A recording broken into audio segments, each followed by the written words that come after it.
시청자 여러분 안녕하십니까? 화요일 아침 뉴스 퍼레이드 시작합니다.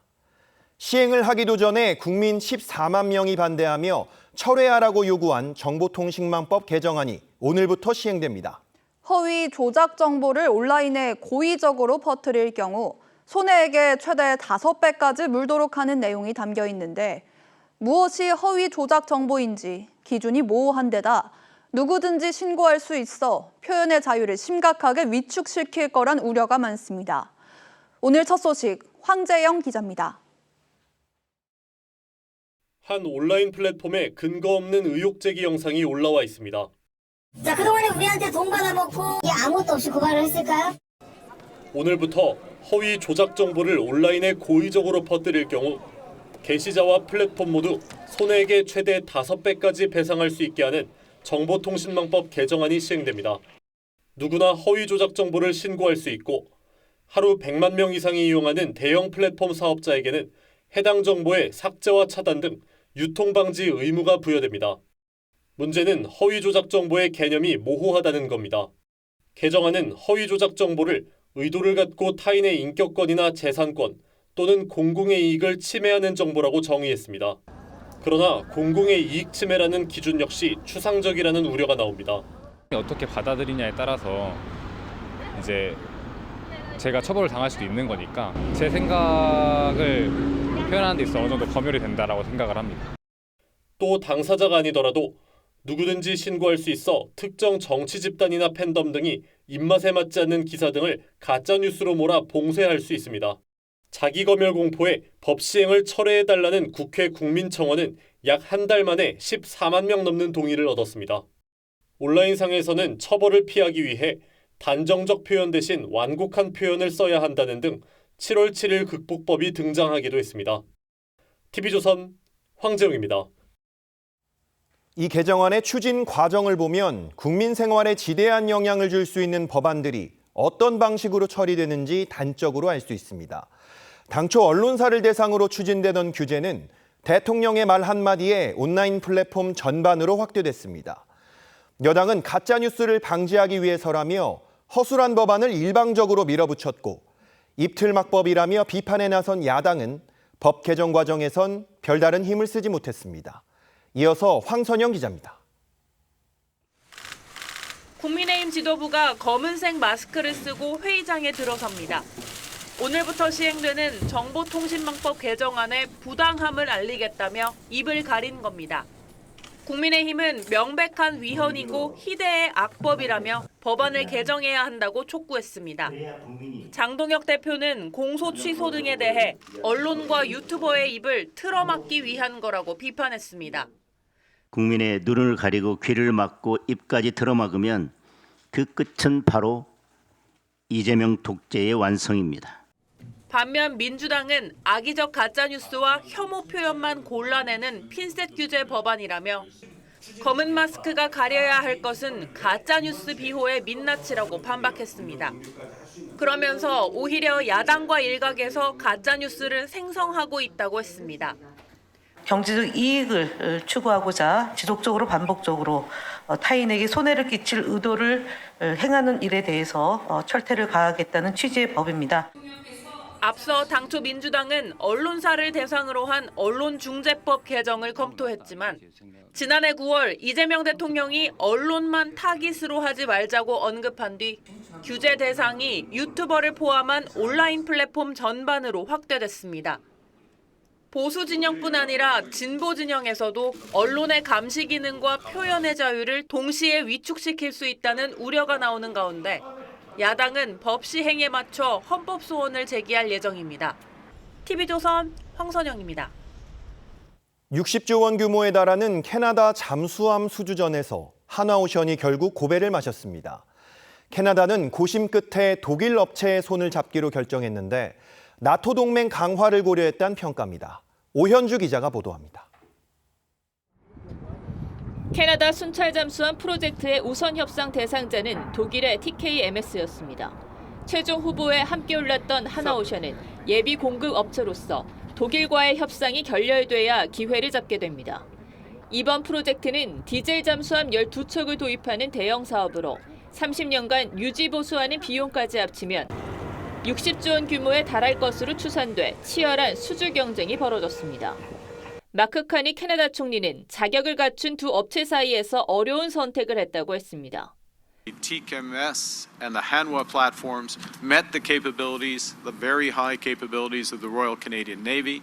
하나오션은 빠른 납기와 최신 배터리 기술을 앞세우고 정부도 한국 잠수함의 우수성을 선보이기 위해 도산 안창호함으로 태평양을 직접 횡단하는 등 총력 지원했지만 결국 나토 동맹의 벽을 넘지 못한 것으로 보입니다.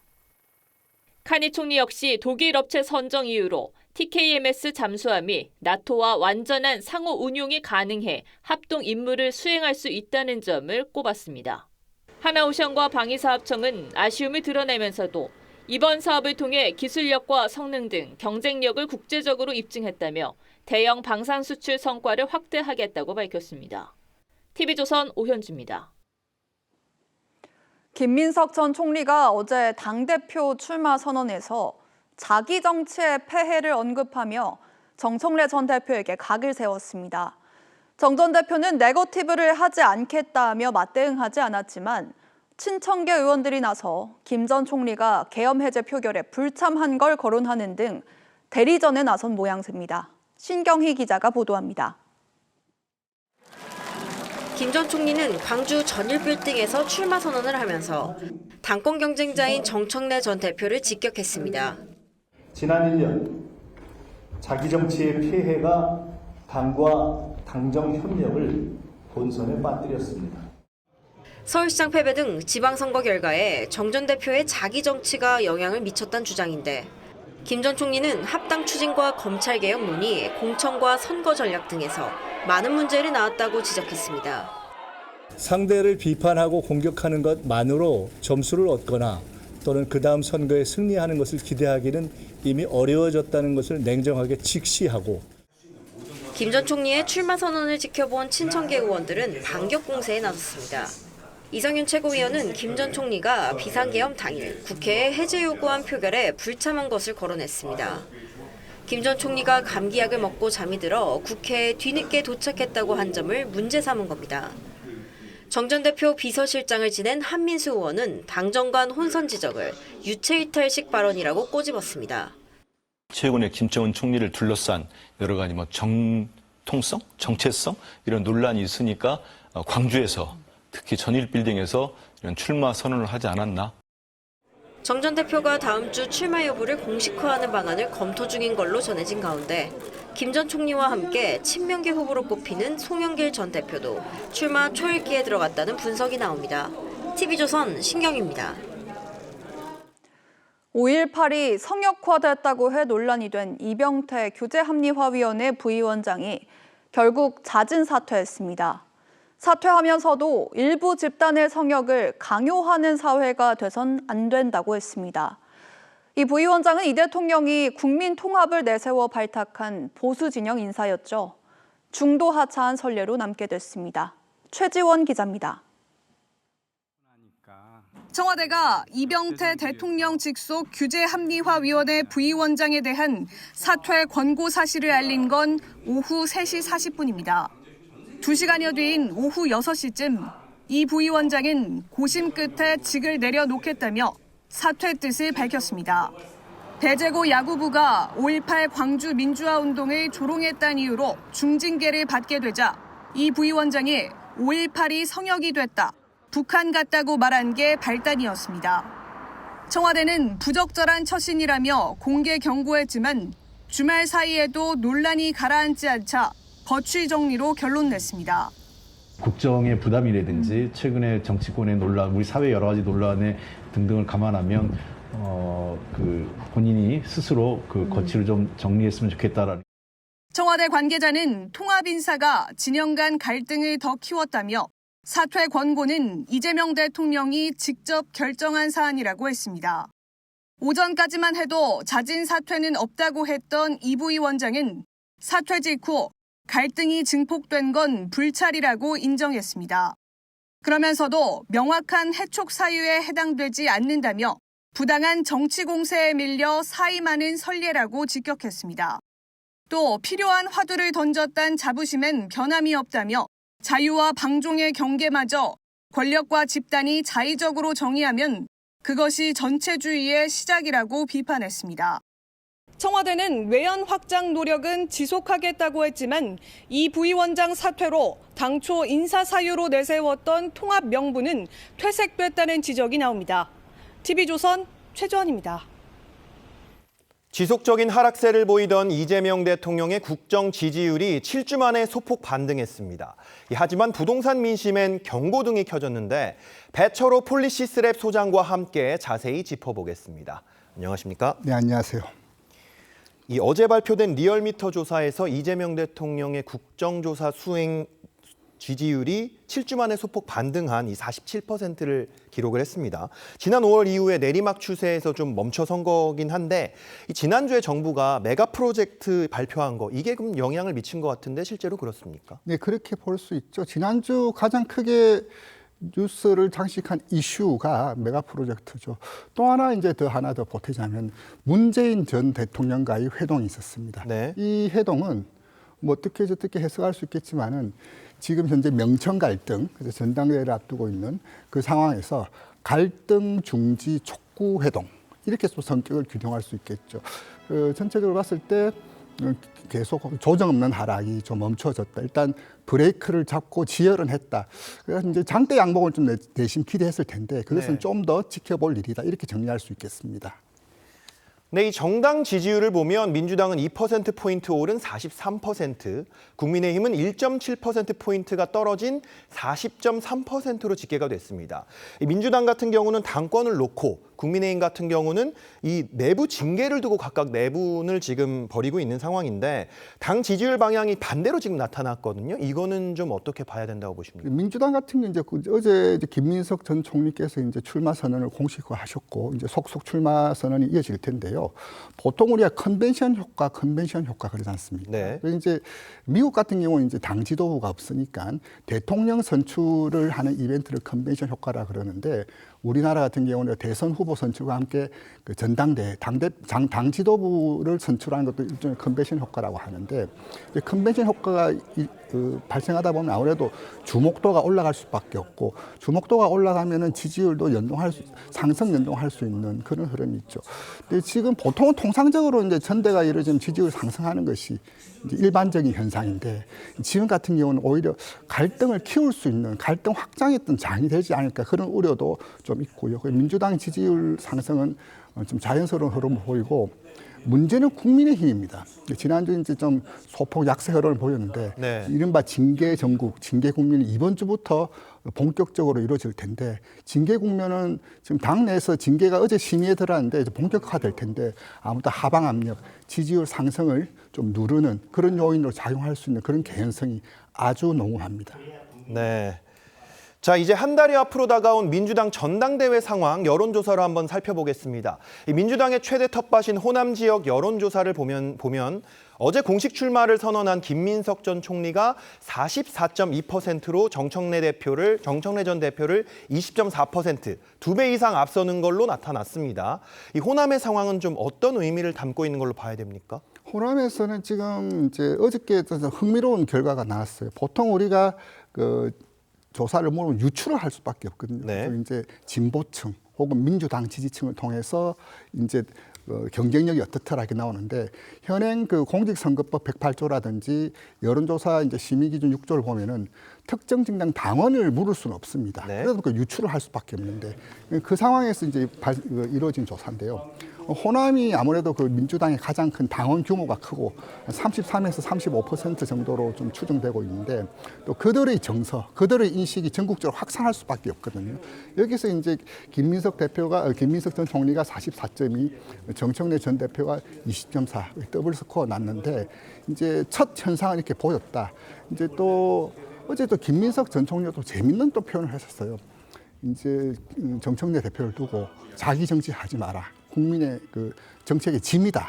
그러면서 구체적인 사안까지 언급을 하셨는데 서버를 넣었죠. 정청래 대표가 리시브를 할 차례인데 네거티브는 하지 않겠다지만 그냥 놔두면은 이 김민석 대표 전 총리가 이야기했던 것을 그대로 인정할 수밖에 없는 그런 상황이기 때문에 반격이 이루어질 수밖에 없을 테고 이제 호남에서부터 그 갈등의 크기, 갈등의 질량 가장 이제 성부처이기도 하지만 갈등의 크기가 가장 크게 나타나는 곳도 호남일 수밖에 없고 이른바 호남 대회전이 전국적인 확산으로 갈 수밖에 없다. 좀 그렇게 좀 진단할 수 있겠습니다.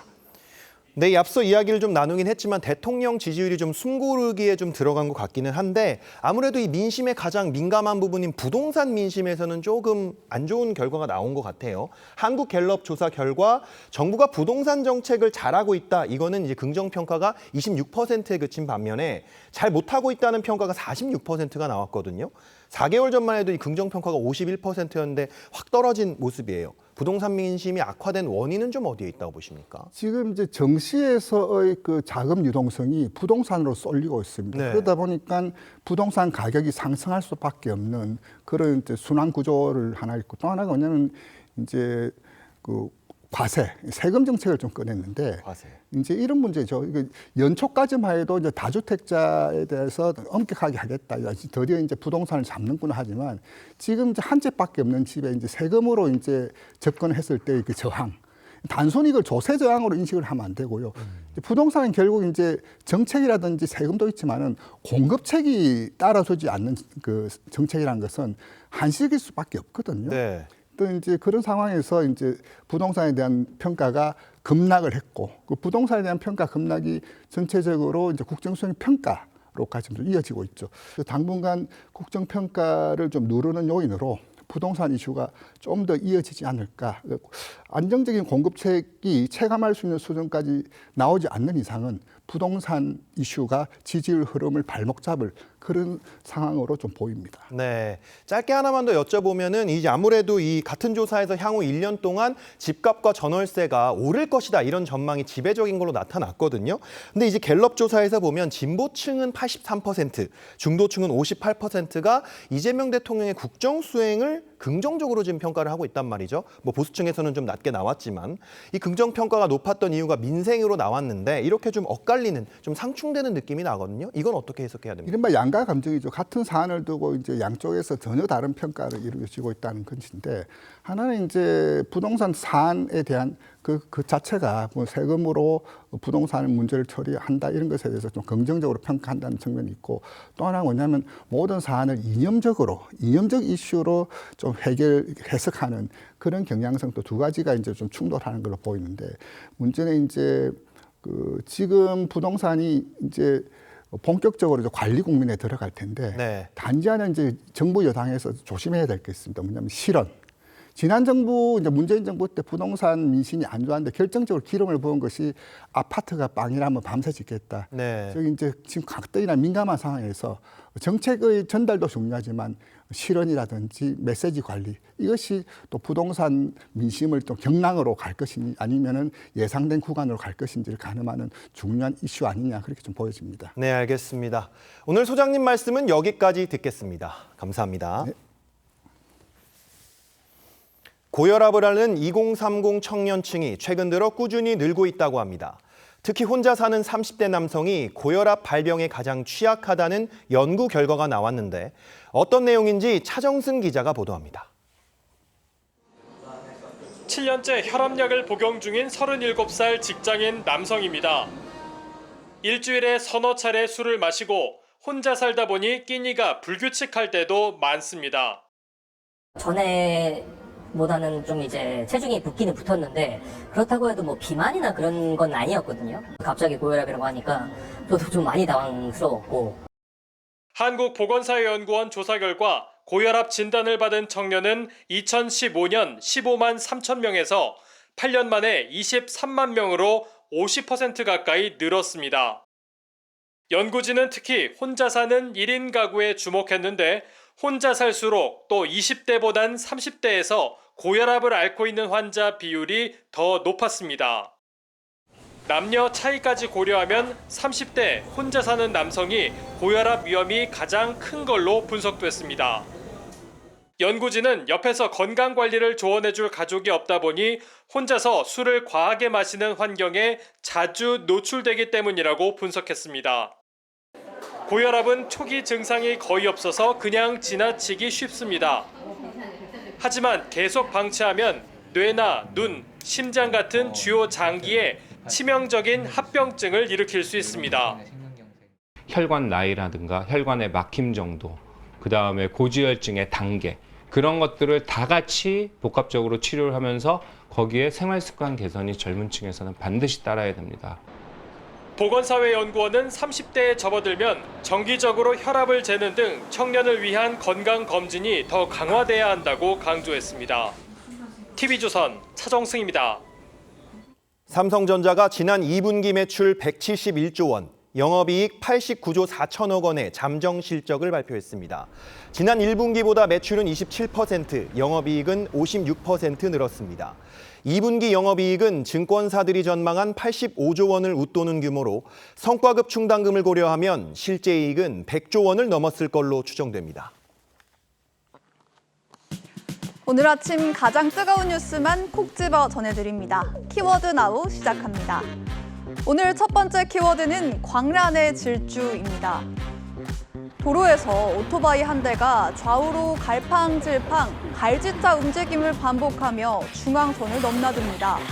달리던 오토바이가 중심을 잃고 쓰러지자 운전자도 넘어졌지만 곧바로 일어나 괜찮다는 듯이 벗겨진 신발을 신고 현장을 떠납니다.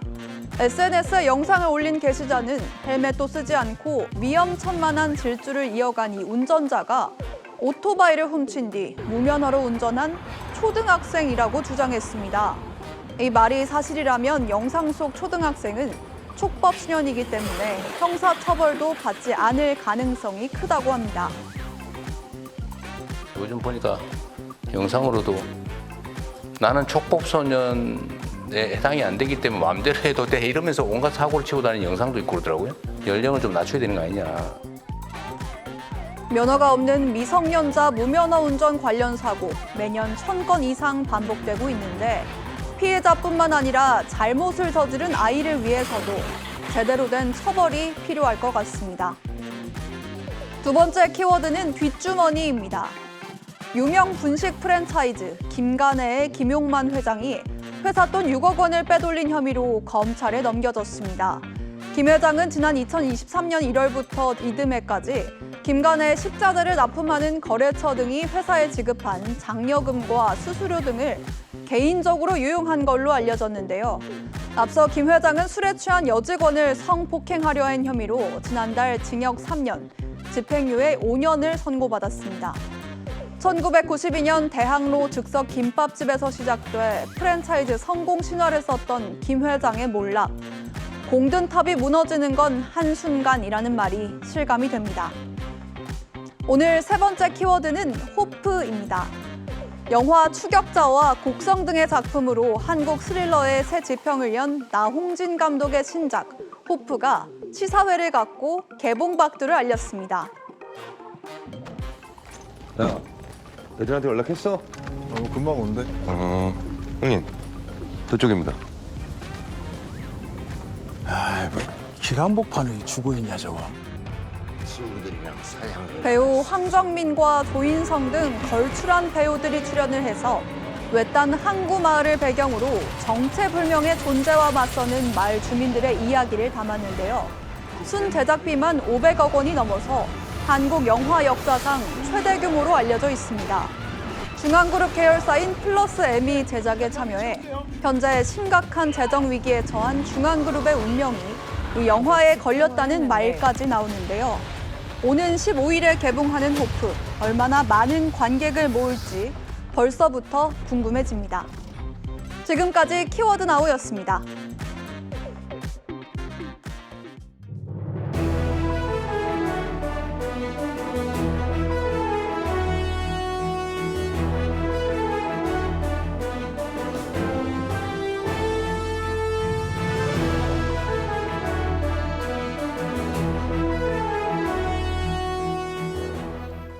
민주당이 주도해 온라인의 허위 조작 정보를 고의적으로 퍼뜨리면 손해액의 최대 5배까지 물도록 개정한 정보통신망법이 오늘부터 시행됩니다. 시행하기 전부터 이미 14만 명의 반대 청원이 있었지만 그대로 진행됐는데 표현의 자유를 심각하게 위축시킬 거란 우려가 나옵니다. 황재영 기자의 보도입니다. 한 온라인 플랫폼에 근거 없는 의혹 제기 영상이 올라와 있습니다. 자, 그동안에 우리한테 돈 받아먹고 아무것도 없이 고발을 했을까요? 오늘부터 허위 조작 정보를 온라인에 고의적으로 퍼뜨릴 경우 게시자와 플랫폼 모두 손해액의 최대 5배까지 배상할 수 있게 하는 정보통신망법 개정안이 시행됩니다. 누구나 허위 조작 정보를 신고할 수 있고 하루 100만 명 이상이 이용하는 대형 플랫폼 사업자에게는 해당 정보의 삭제와 차단 등 유통 방지 의무가 부여됩니다.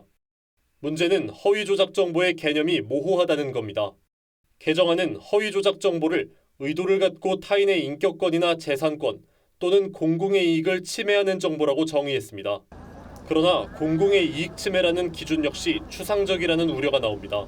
어떻게 받아들이냐에 따라서 이제 제가 처벌을 당할 수도 있는 거니까 제 생각을 표현하는 데 있어 어느 정도 검열이 된다라고 생각을 합니다. 또 당사자가 아니더라도 누구든지 신고할 수 있어 특정 정치 집단이나 팬덤 등이 입맛에 맞지 않는 기사 등을 가짜뉴스로 몰아 봉쇄할 수 있습니다.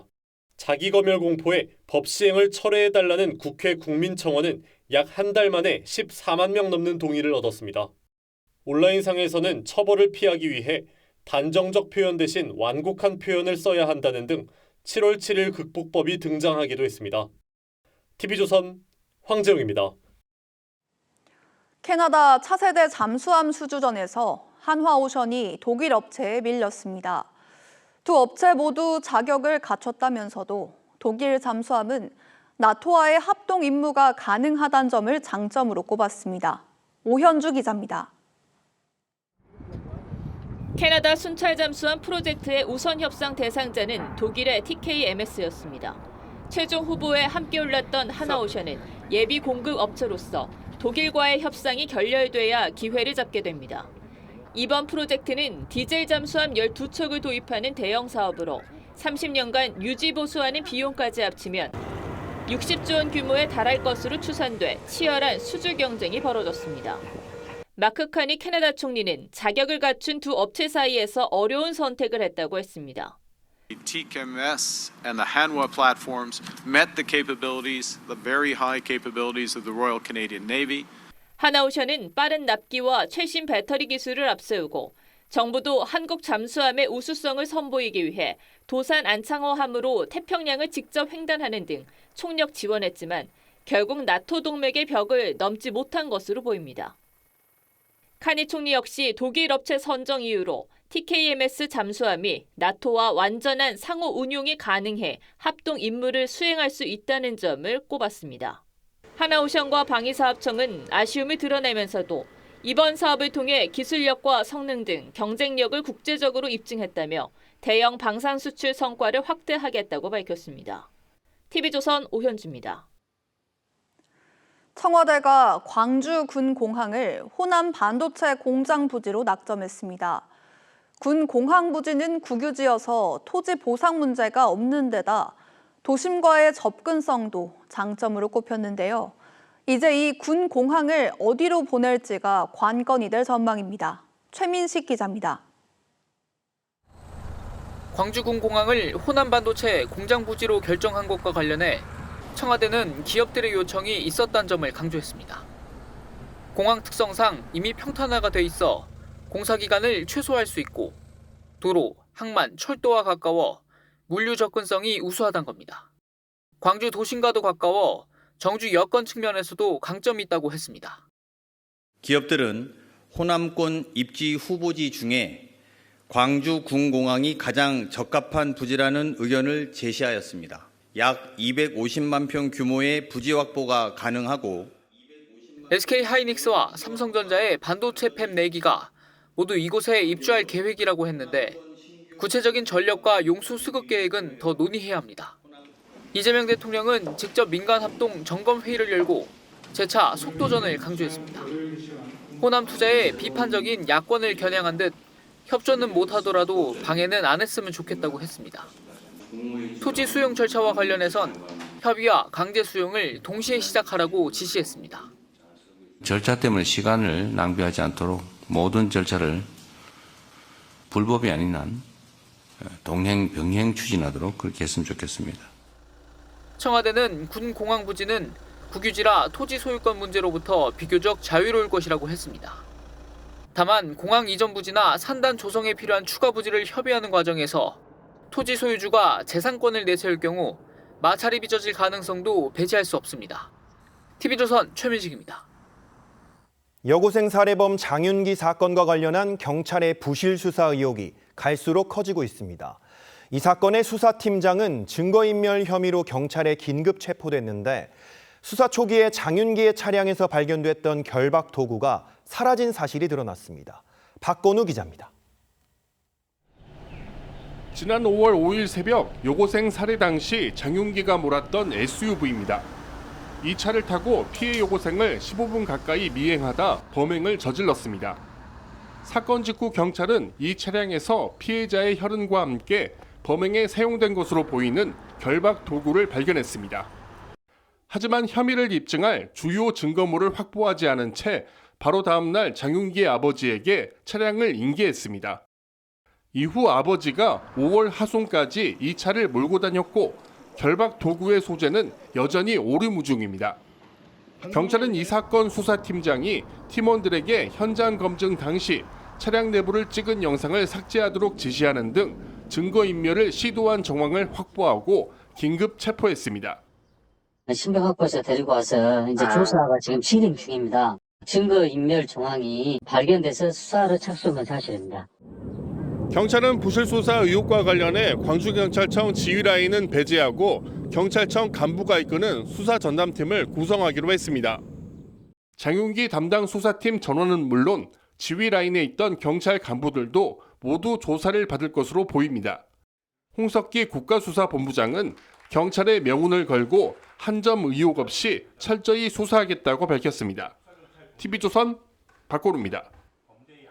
서울 강남의 골목길에서 술에 취한 채 도로에 누워 휴대전화를 보고 있던 한 남성이 택시에 치여 숨졌습니다. 이 사고 당시의 블랙박스 영상을 저희가 단독 입수했습니다. 어떤 상황이었는지 이나영 기자가 취재했습니다. 흰색 반팔을 입은 남성이 골목길을 걸어옵니다. 마주오던 차 옆을 지나가는 순간 무언가에 부딪히는 소리가 납니다. 남성은 차에 부딪힌 뒤 길에 드러누워 핸드폰을 보고 있었습니다. 그런데 뒤쪽에 서 있던 택시가 치고 지나갑니다. 서울 강남구의 한 골목에 누워있던 40대 남성이 택시에 치여 숨졌습니다. 술을 취해서 비틀비틀해서 거기에 누워있었대요. 그래서 일어나라고 위험하다고 그 아저씨가 안 일어났대. 그러고 나서 택시가 사고가 난 골목길입니다. 상가들이 밀집해 있어 차량과 보행자들이 뒤섞여 오가는 곳입니다. 처음 부딪힌 차량 운전자는 사람이 다가와 사이드미러에 팔꿈치를 부딪히더니 넘어졌다고 했고 택시기사는 누워있는 사람을 보지 못했다고 진술했습니다. 두 운전자 모두 음주나 약물 복용은 하지 않은 것으로 확인됐습니다. 숨지기 직전 남성이 술에 취한 상태로 주변 행인과 택시기사 등에게 시비를 걸었다는 신고가 경찰에 접수되기도 했습니다. 경찰은 택시기사를 교통사고 처리 특례법상 치사 혐의로 입건했습니다. TV조선 이나영입니다.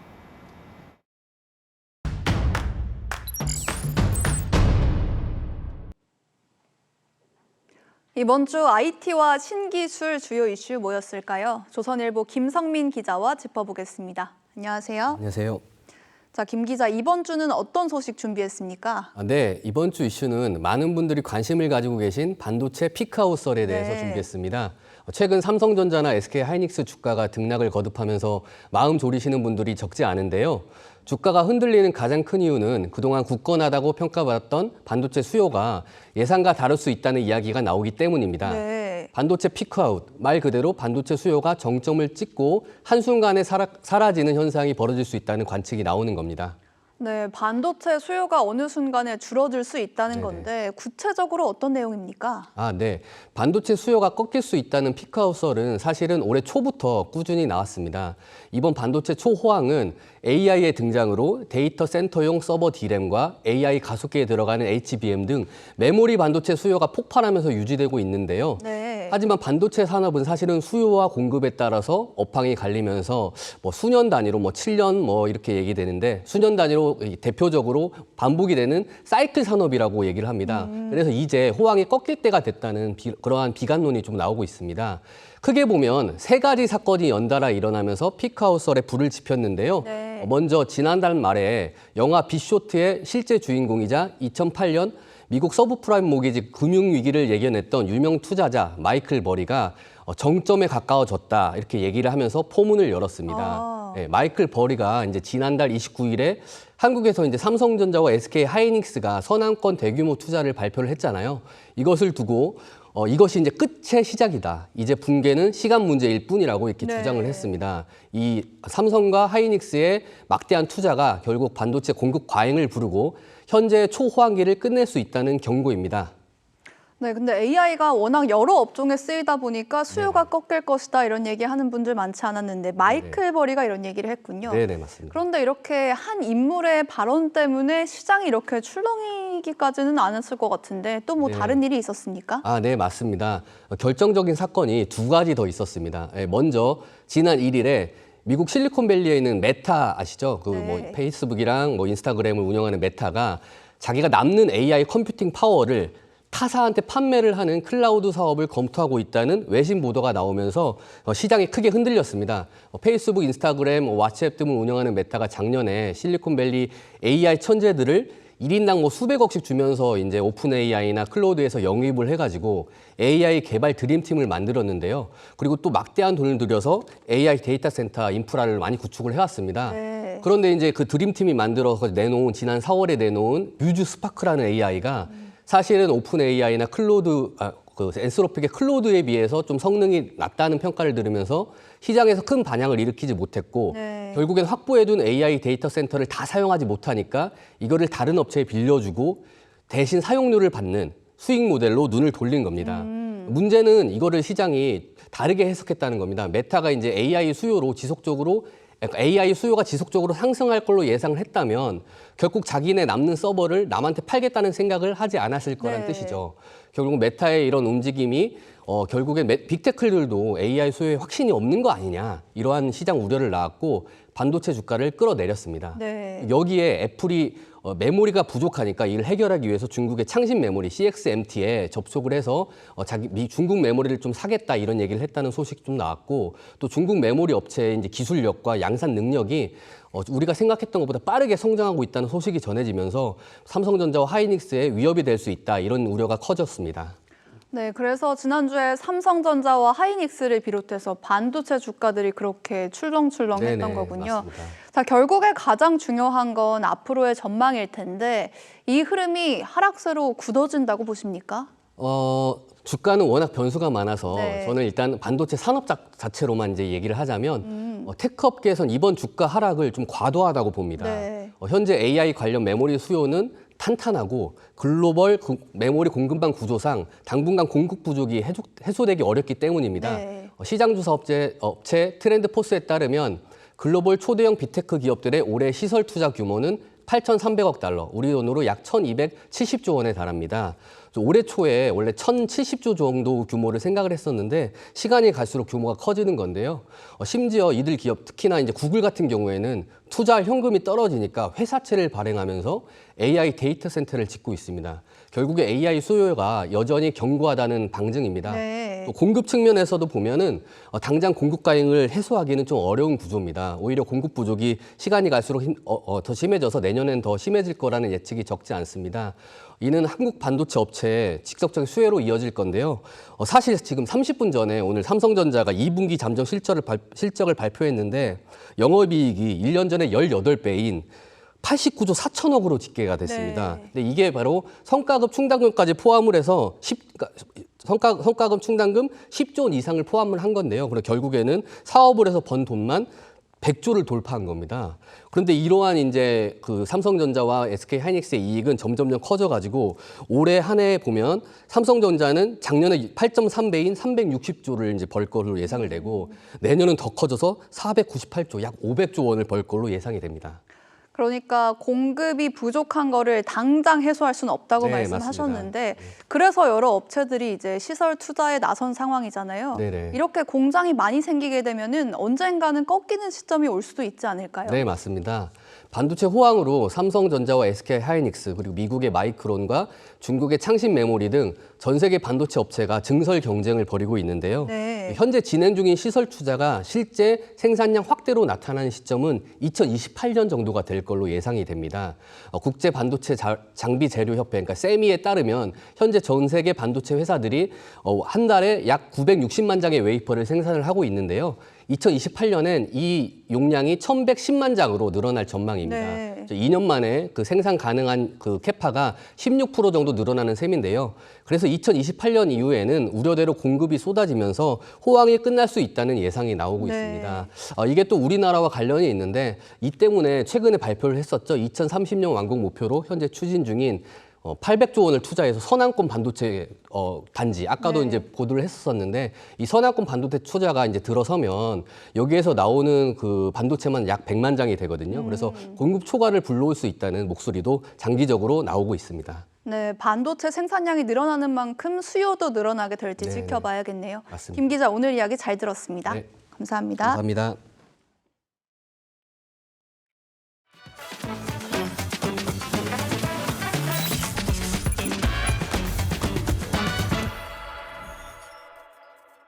안녕하세요. TV조선 AI 리포터 아이온입니다.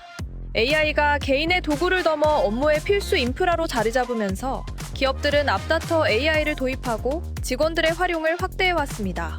하지만 예상하지 못했던 문제가 수면 위로 떠올랐는데요. 오늘은 AI 시대의 새로운 고민, 토큰 다이어트를 알아봅니다. 자료조사부터 문서 작성, 코딩까지 기업의 업무 곳곳에 AI가 빠르게 들어오고 있습니다.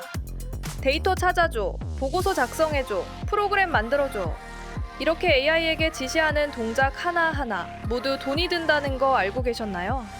AI가 글을 읽고 쓸 때마다 소비되는 토큰은 사용료를 결정하는 일종의 AI 화폐입니다.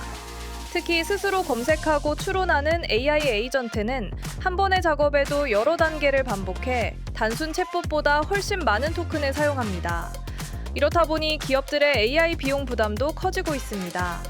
한 글로벌 기업은 사용 제한 없이 전 직원에게 AI를 개방했다가 한 달 만에 5억 달러, 우리 돈으로 약 6,800억 원의 사용료를 청구받았다는 보도도 나왔습니다.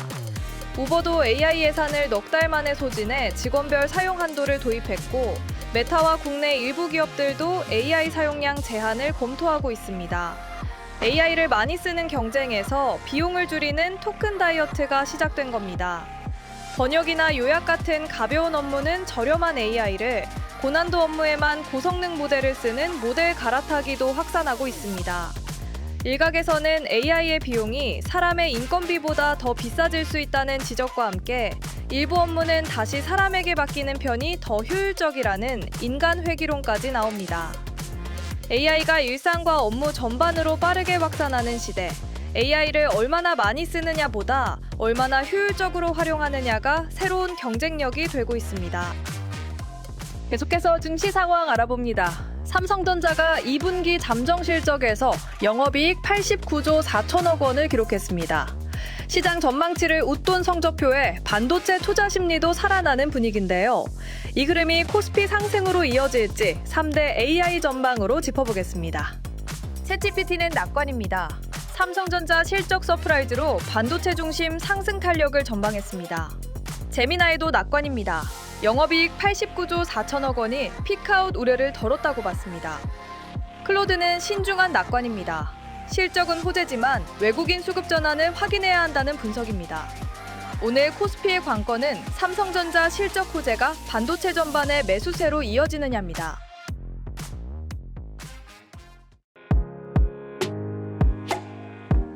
렌즈에 담긴 순간 그 의미를 짚어봅니다. 사진 기자가 선택한 아침의 한 장입니다. 오늘은 조선일보 사진부 이태경 기자와 함께합니다. 안녕하세요. 오늘 함께 볼 사진 어떤 건가요? 네, 미국에서 열린 핫도그 먹기 대회인데요. 미국 독립기념일의 상징과도 같은 이색 풍경입니다. 현장 모습 사진으로 만나보겠습니다. 뉴욕 코니 아일랜드에서 열린 네이선스 페이머스 핫도그 먹기 대회입니다. 이 대회는 10분 동안 핫도그를 가장 많이 먹는 사람이 승리하는데요. 남성부에서는 66개를 먹은 조이 체스넛이 통산 18번째 우승을 차지했고, 여성부에서는 38.75개를 먹은 미키 수도 선수가 우승을 달성했습니다. 네, 핫도그 수십 개를 10분 동안 먹었다니 놀라운 기록인데요. 이렇게 핫도그를 빨리 또 많이 먹는 이유는 뭐라고 합니까? 네, 이 대회는 이제 단순한 핫도그 먹기 대회가 아닌 미국 독립기념일을 상징하는 축제가 되었는데요. 1916년부터 시작된 이 대회는 이민자들이 핫도그를 먹으며 애국심을 경쟁했던 것에서 유래했다고 합니다. 올해는 기록적인 무더위 속에서도 두 챔피언이 압도적인 기량을 선보여 많은 관객들의 환호를 받았습니다. 유쾌하게 독립기념일을 즐기는 모습이었네요. 지금까지 아침의 한 장이었습니다. 오전까지 곳곳에 장맛비가 내리겠습니다. 현재 서해상에서 비구름이 유입되면서 중부를 중심으로 시간당 20에서 30mm의 비를 뿌리고 있는데요. 경기와 강원 북부는 최대 80mm 이상, 그 밖에 중부지방도 20에서 60, 남부지방도 최대 40mm의 비가 내리겠고 돌풍과 벼락이 동반되겠습니다. 본격적인 더위의 시작인 절기 소서인 오늘 밤사이 열대야에 버금가는 더위가 나타났고요. 현재는 곳곳에 폭염주의보가 내려진 가운데 찜통더위가 이어지겠습니다. 자세한 낮 기온 살펴보겠습니다. 낮 최고 서울 30도, 대전 32도, 청주 33도, 대구 34도까지 오르겠고 체감더위는 이보다 더 심하겠습니다. 오후부터는 곳에 따라 소나기가 쏟아지기도 하겠습니다. 내일 새벽부터 목요일까지 또다시 장맛비가 쏟아지겠습니다. 오늘의 날씨 박선민입니다. 잠시 후 8시 40분에 방송되는 신통방통에서는 정치권을 넘어 연예계까지 번지고 있는 경상도 사투리빨 일배 논란 자세히 짚어드립니다. 또 친아버지의 핵심 증거인멸로 경찰 부실 수사가 도마에 오르고 있는 여고생 살인범 장윤기 사건의 수사 전모 파헤쳐봅니다. 오늘 뉴스 퍼레이드 마칩니다. 저희는 내일 아침 7시 40분에 다시 뵙겠습니다. 고맙습니다.